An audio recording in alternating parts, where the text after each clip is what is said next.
Alam mo, madam, sa tagal ko po dito na driver po ninyo, kitang-kita ko po talaga yung sipag po ninyo sa trabaho.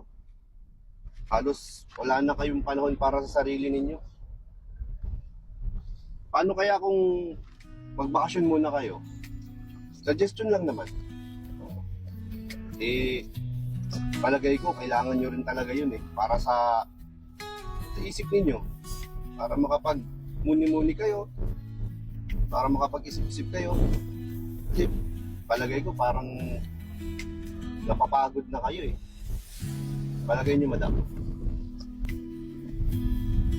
Madam, diyan ka pa ba?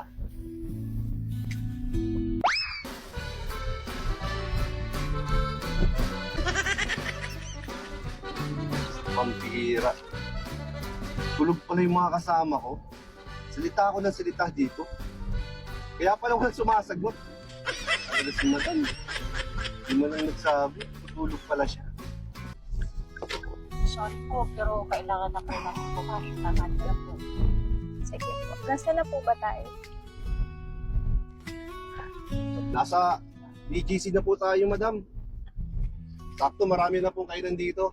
Dito po, kabilaan, may KFC, may Chowking, may McDo, Jollibee. Maraming kainan po dito. Saan niyo po gusto?